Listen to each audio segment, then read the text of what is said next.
everyone, welcome back to my YouTube channel. Today we're gonna look at big hi-hats, and the pair I've actually got sitting here right now are the model made by Paste or Pasty Cymbals. That's Steve Jordan. I'm sure you've all heard of Steve Jordan. He uses these hi-hats, and what they basically are is two crash cymbals made by Pasty or Paste. The bottom, a little bit thicker, is a dark energy crash, 17-inch.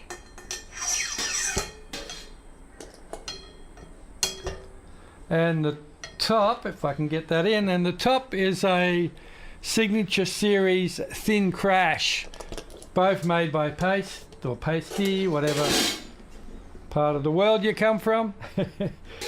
And so I love these hi-hats. These are like the Steve Jordan model, even though they're not actually technically a set of hi-hats.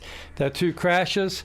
I do believe Pasty may actually make a Steve Jordan hi-hat set these days. I'm not sure, but if you talk to any drum store or a lot of drum stores, ask them to sell you a set of Steve Jordan 17-inch hi-hats, they'll probably give you a couple of these crash cymbals.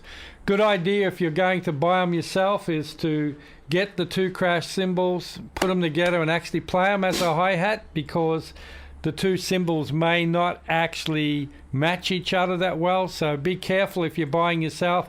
You really need to match the sound of both to get that sound that you're after. So why do I like big hi-hats? I prefer big hi-hats simply because they create a big, meaty, washy sound when I open them up and play. And I don't get that off 13 or 14-inch standard sort of hi-hats. What I get from the big ones, the big 17-inch hats, is I get, like I said, more of that big wash. I almost get like a ride cymbal sound when I open them up and play them. When I play a small set of hats, I don't really get that big washy sound. Yeah, I get a wash, but not like these guys. And I like a big washy sound. And I find too the chink or the chip off these when I hit them, they actually are not as bright and in your face as a small set of hi-hats. And to me, that's appealing, because I tend to believe what Steve Jordan says about little hats. He says they tend to be too chippy and too crisp, especially when you're recording. They tend to get in all the mics, and they just really, it's really hard to get them to sit into the mix.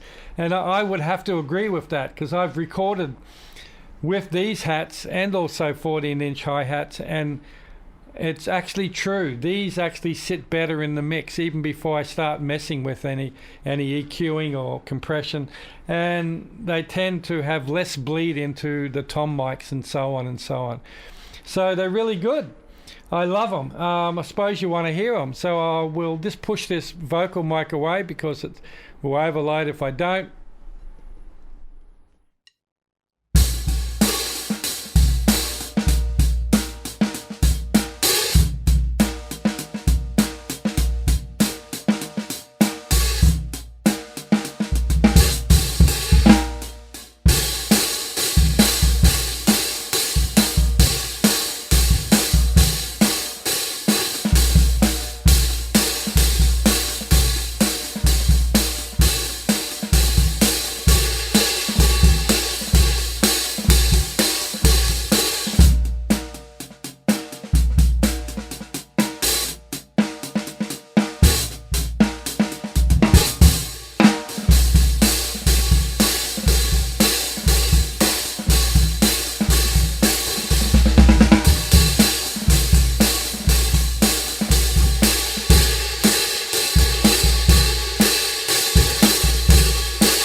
So that's what they sound like. Big, open, washy, almost a MIDI type tone to them, and killer live. Especially I play a lot of blues styles. I play a lot of shuffles with the main bands that I play with, and when I open them up and play like a Chicago double shuffle, they just sound great.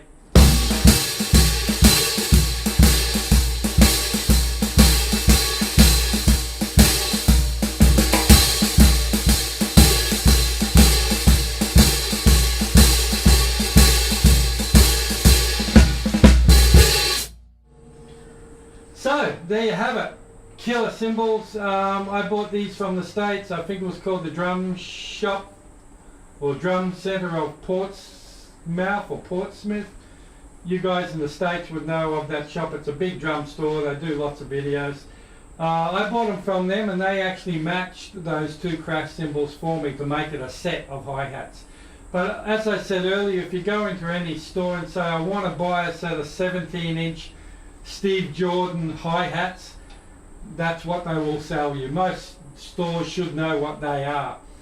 So on that note, thanks for watching, people. Have a wonderful day. Be kind to yourself and others.